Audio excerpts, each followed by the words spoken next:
Bolitos de volta ao Coast to Coast. Olá, David. Como vai, George? Bem, estou ansioso por isso e, nossa, isso simplesmente não para, não é? Sabe, continua acontecendo, infelizmente, e é uma triste realidade da nossa vida. Estou pensando que estamos começando a nos concentrar no que está acontecendo com essas pessoas, e isso não é uma coisa muito boa. Qual é a sua opinião? Sério, é um grande enigma. Brandenburg teve a ideia de que isso pode estar relacionado a um portal, o que foi interessante. E algo que investigamos e ninguém sabe realmente o que está acontecendo agora. Seu último livro sobre o pé grande, conte-nos sobre isso. Outra história incrível. Então, nessa eu meio que caí, ainda estou 100% comprometido com o lado das pessoas desaparecidas. São tópicos não relacionados. E neste eu escrevi 2 outros livros sobre o pé grande, The Rupa Project e Tribal Bigfoot. E neles eu usei declarações juramentadas das testemunhas, o que significa que elas tinham que assinar uma declaração juramentada sob pena de perjúrio pelo que viam. E nós trouxemos um renomado artista forense treinado pelo FBI para desenhar os esboços do que as pessoas viam. Neste livro, eu tropecei nele meio que por uma porta dos fundos. Eu estava fazendo pesquisas de arquivos sobre pessoas desaparecidas e estava voltando para os anos 1700 e notei que havia artigos nos jornais sobre algo que conheceríamos como pé grande ou Sasquatch, mas nos anos 1700 era chamado de homem selvagem. E sim, há muitas histórias paralelas sobre pessoas vivendo fora da rede, etc., que seriam chamadas de homem selvagem.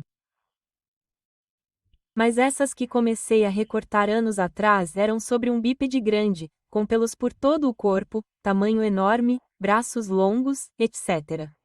E obrigado, eu tenho que agradecer a Tom Powell, outro pesquisador do pé grande do Oregon, que realmente, quando vi sua apresentação sobre como todas as coisas em nosso mundo podem estar interligadas, ou seja, montes, gigantes, o pé grande.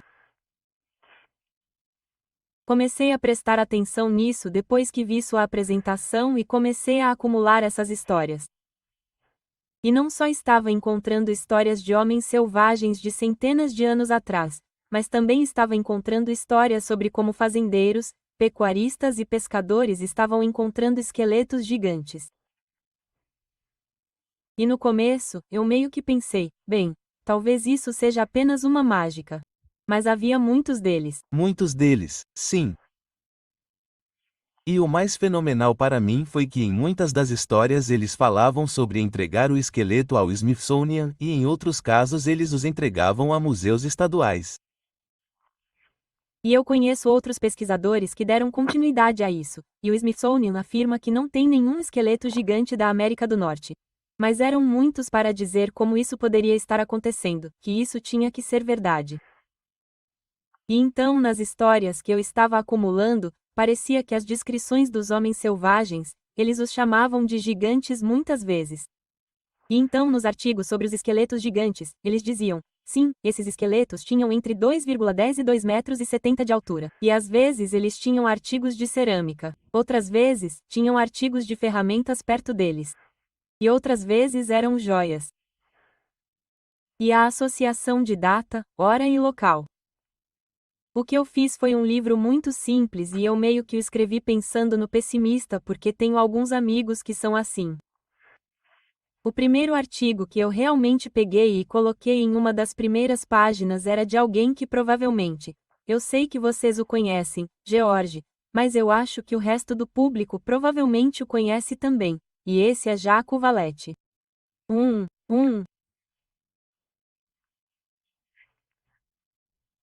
Homem muito inteligente, um grande pesquisador, e ele publicou um livro sobre o avanço da pesquisa de OVNIs.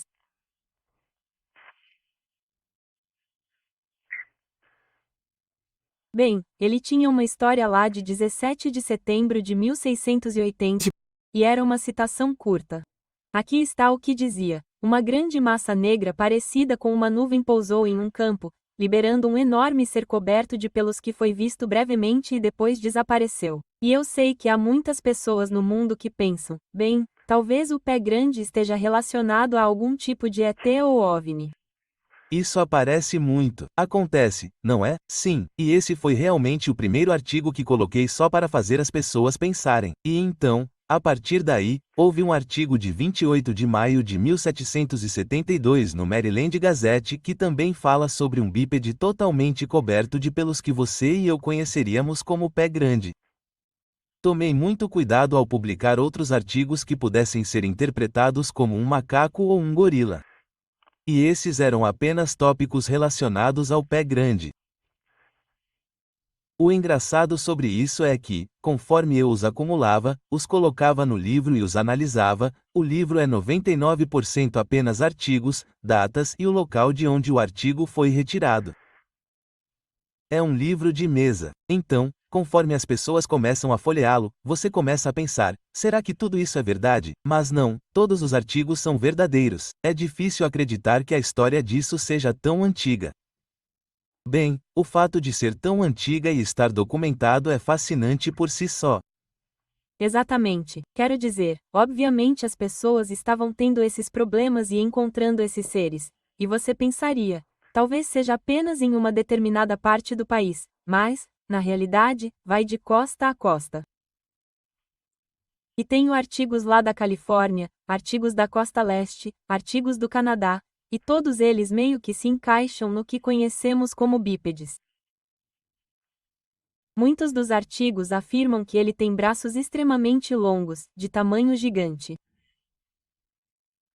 Há alguns artigos lá que sugerem que pode ter havido alguma agressão, um em que ele matou um cachorro. Outros em que ele confronta pessoas, mas na realidade há muito comportamento mundano em que as pessoas o veem fazendo certas coisas e depois fogem. E, de fato, encontrei alguns artigos lá sobre uma mulher selvagem. E achei isso bem raro. E o mesmo tipo de descrição, pelos por todo o corpo, mas dava para perceber que era uma mulher. E uma das notas que coloquei lá e adicionei foi que acho que está dizendo que em 1700 eles chamaram isso de homem selvagem. Eles não deram a ele uma conotação animal, eles deram a ele uma conotação humana. Quantas histórias vêm de nativos americanos, David? Quase nenhum. Sério? Não. Esses são jornais de primeira linha, quero dizer, grandes jornais, Nova York, Boston, Chicago. Não são de terceira ou quarta linha, muitos deles são grandes jornais tradicionais que apresentaram isso, e trataram como uma notícia direta. Eles fizeram isso. Interessante. Então, não há 40 em andamento ou algo assim? Não. E acho que a parte frustrante disso, como muitas coisas que são discutidas no seu programa, é que ninguém quer dizer onde esses esqueletos foram encontrados ou onde essas evidências podem estar. Parece que eles simplesmente desapareceram. Alguém relatou ter sido ferido por essas criaturas? Houve algumas vezes em que uma carruagem estava atravessando uma estrada em uma floresta, e eles falam sobre quase atropelar uma e quase parece um mecanismo de defesa e a confronto. Sabe, é muito raro, e escrevi meus 2 livros sobre o pé grande antes mesmo de entrar no mundo das pessoas desaparecidas. E naqueles livros do pé grande, e na época em que eu estava pesquisando sobre o pé grande em tempo integral, quase não havia artigos sobre o pé grande ferindo algo ou alguém. E então, assim que meus livros sobre pessoas desaparecidas na floresta foram publicados, as pessoas começaram a inventar essas histórias. E ouvi dizer que já ouvi muitas delas. Mas quero que todos pensem sobre isso. Quando você ouve uma dessas histórias em um podcast, ou lê algo em um site e não há nomes, não há datas. Não acredite. Quando você abordou o trabalho com homens selvagens e gigantes do pé grande, qual foi sua abordagem inicial? Qual foi seu tema? Sério, eu não tinha um. Eu estava principalmente fazendo a pesquisa de antecedentes sobre casos de desaparecimento que remontavam a centenas de anos, e eu continuava caindo nesses artigos sobre, você sabe, uma criatura que era intitulada em artigos de homens selvagens. E inicialmente eu simplesmente ignorei, e então, depois de um tempo, comecei a prestar atenção. Provavelmente perdi uma centena de artigos ao longo dos anos porque simplesmente não os extraí, mas no curto prazo comecei a retirá-los. E então comecei a fazer a relação com gigantes também.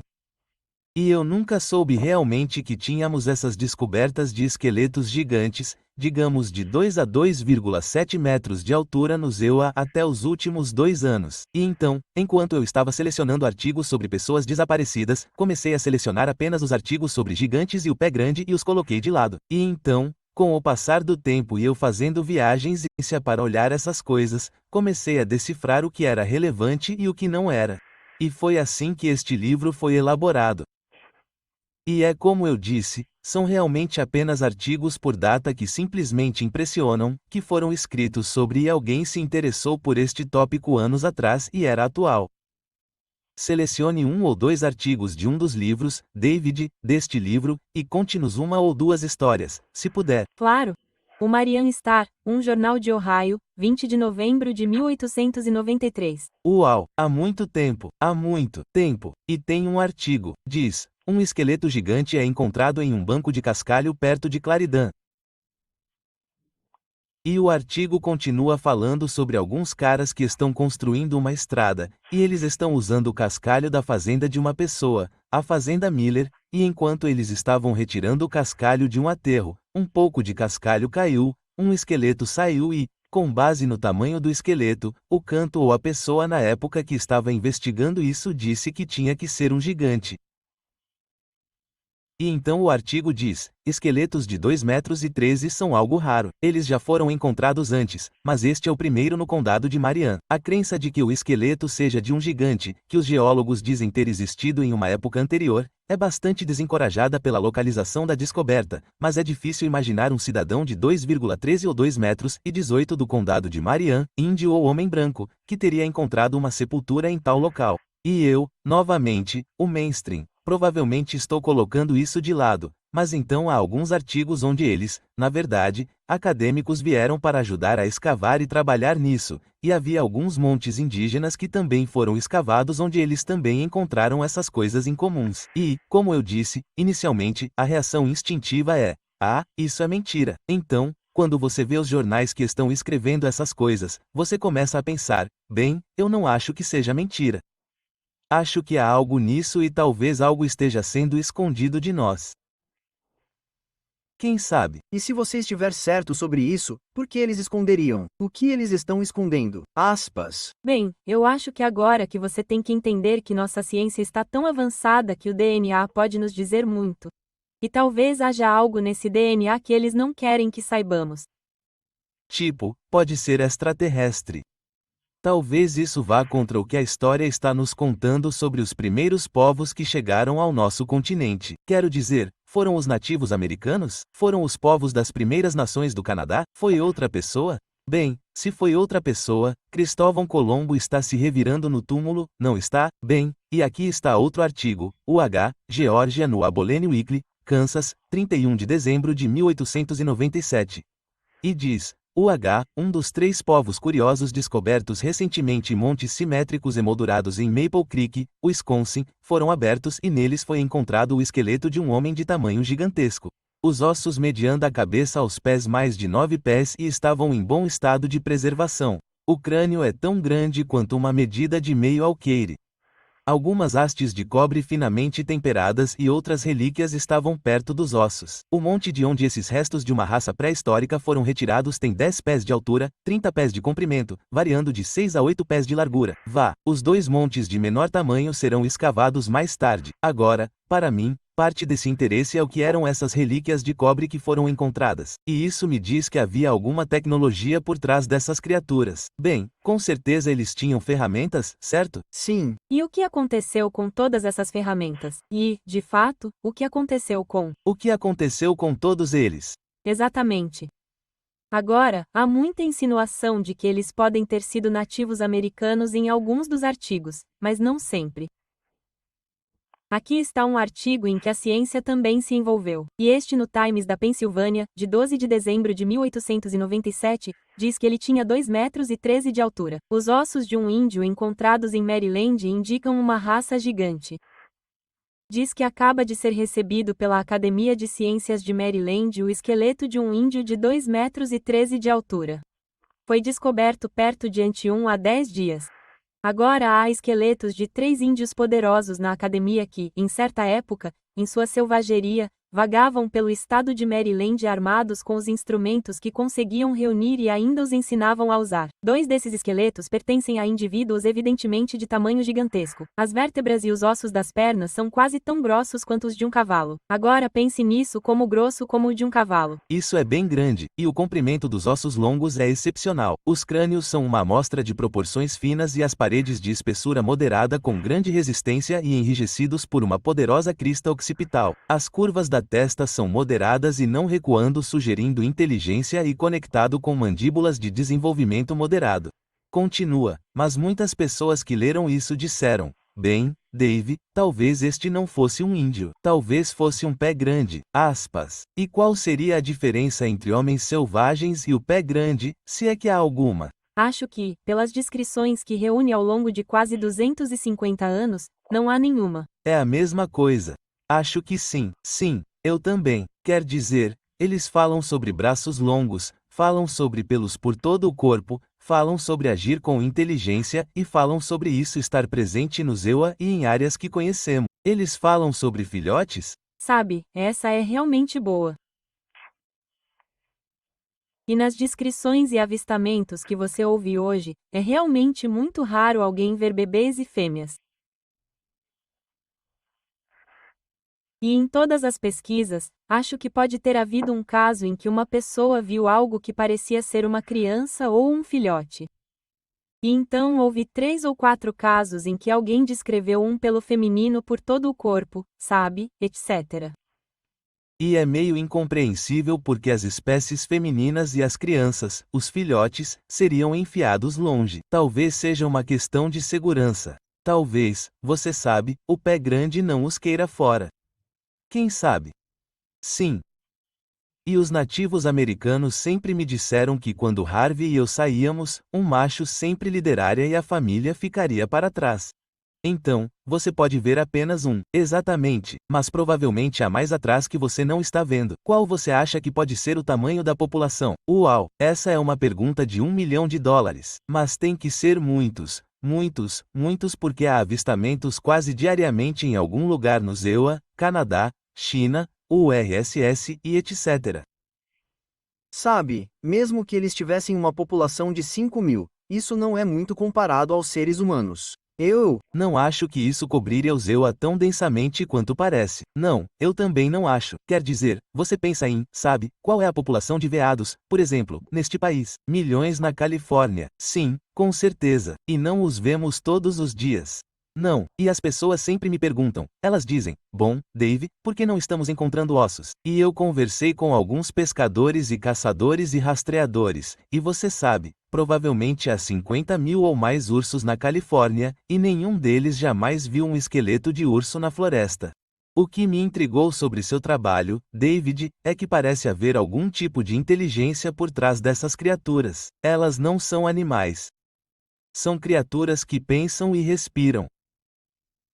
E elas podem muito bem ser o elo perdido. Bem, eu acho que há um alto nível de inteligência porque, se não houvesse, acho que eles teriam sido capturados. Acho que eles teriam sido, poderíamos ter visto uma habituação ocorrer, poderíamos colocá-los sob vigilância para aprender muito. Isso nunca aconteceu. Então, sim, concordo com você que eles são muito inteligentes e acho que é subestimado por uma parte do nosso mundo de pesquisa o quão inteligentes eles realmente podem ser. E quando você entra nisso e entende, ok, bem, sabe, não faz muito tempo que descobrimos o macaco e ele não faz muito tempo que descobrimos certos ursos na China. E para algo tão grande ser estudado por pesquisadores na China, na URSS e até mesmo nos Estados Unidos e no Canadá, há algo nisso. Mas há algo nisso, eu acho, que a ciência não quer saber. Eles têm medo. Acho que há algo nisso que deixaria todo mundo desconfortável. E volto a isso porque estive profundamente envolvido no estudo de DNA que o Dr. Ketchum fez. E ao contrário do que todos pensam, acho que essa é a coisa mais valiosa que temos agora como ferramenta de pesquisa, onde obtivemos 110 amostras de DNA diferentes. Tínhamos sangue, saliva, cabelo. Elas foram para 4 laboratórios independentes certificados nos Estados Unidos. Todos voltaram com o mesmo resultado. O resultado é que podemos rastrear o lado feminino do DNA de 12 a 15 mil anos no Oriente Médio. E o lado masculino da equação não existe em 352 bilhões de pares de bases. Uau! No GenBank, o que é essencialmente impossível. Você citou muitas amostras mais antigas artigos. Ainda temos muitos avistamentos hoje em dia? Ah, sim. Eu acho que se você mantivesse o controle, provavelmente vários avistamentos, 2 ou 3, talvez 4, se tornariam públicos toda semana, mas provavelmente há 10 vezes em que as pessoas se sentem desconfortáveis em dizer qualquer coisa ou não sabem onde denunciar. Certo, certo. Ou acham que serão ridicularizadas ou algo assim. Sim, quer dizer, já fui a tantas conferências, e as pessoas vêm até mim e dizem: sabe, minha esposa e eu vimos isso. E a esposa está bem ao lado do homem, e não sabemos a quem realmente contar que acreditaria em nós. E estávamos dirigindo isso aconteceu e um cara estava dirigindo pela estrada no Arkansas, indo para sua casa a 3 ou 4 milhas de distância. Eles veem um grande caroço na beira da estrada em uma vala. Eles diminuem a velocidade. Aquele caroço fica em pé sobre 2 pés, completamente coberto de pelos. Eles dizem: sabemos o que vimos, mas não vamos contar a ninguém. Eles acham que somos malucos. Aspas. E só um idiota se fantasiaria e sairia por aí assim. Ah, eles levariam um tiro, você pensaria. Exatamente. E isso já aconteceu antes. Claro. Ponto. Sim, eu sei. Claro. E, de fato, você disse algo, George, e tenho certeza de que provavelmente receberá um feedback sobre isso. Ele disse: bem, provavelmente não é um animal porque tem muita inteligência. Blá, blá, blá. Há uma parte desse mundo da pesquisa que acredita firmemente que é um animal. O que você acha? Eu definitivamente acho que é muito mais para o lado humano da equação do que para o animal, especialmente se ele tivesse ferramentas para gritar alto. Em um dos meus livros, eu me refiro a um livro que um nativo americano escreveu na parte de Klamath, na Califórnia, e eles falavam sobre viver com os demônios indígenas. E eles disseram que no início de 1800, eles conseguiam encontrá-los perto da fogueira. E se eles entrassem no acampamento no meio da noite e roubassem coisas do nosso acampamento, então os guerreiros voltariam em massa, os encontrariam na manhã seguinte perto do lugar onde fizeram a fogueira. E com o passar dos anos, eles perceberam e pararam de usar fogo. Seu instinto, porque eu te conheço, seu instinto está lhe dizendo algo sobre essas pessoas desaparecidas, não é? Você sabe, George, eu gostaria de dizer que sim, mas na realidade, eu não sou tão inteligente. E eu não vou. Vamos lá, você está minimizando seu papel incrível, David. Não, sério. Quer dizer, honestamente, sou um investigador muito bom. Consigo juntar as coisas, mas para saber todos os possíveis suspeitos que as pessoas me trazem semanalmente, você teria que ser especialista em 25 áreas diferentes. Eu não sou. E até agora, as evidências não apontam para nada específico. Quer dizer, quando alguém simplesmente desaparece e não há rastros, não há rastro de cheiro para os cães seguirem, não sobra muita coisa. Então, quem podem ser os suspeitos nesse ponto? Em outros casos, se eles são encontrados na água e o canto não consegue determinar a causa da morte, isso é bem incomum. Por que não conseguimos descobrir isso? Ouvi uma história algumas semanas atrás de alguns pais com uma criança pequena na floresta e a criança estava correndo em volta de uma árvore e não voltou. Ela sumiu. Não ouvi essa. Quer dizer, essas são histórias malucas. Sim, e, de novo, uma coisa que eu digo às pessoas é que quando vocês forem ao YouTube, não pensem que porque um canal diz David Politis ou diz Missing 411, é algo relacionado a mim. O único canal que temos é o Kenyan, é chamado de Kenyan, como Canadian American Missing Project no YouTube. Todo o resto são fraudes, boatos e mentiras. Ou piratas. Exatamente, sim, isso também acontece. Canamissing.com. Você pode entrar no canmissing.com. David Politis, nosso convidado especial.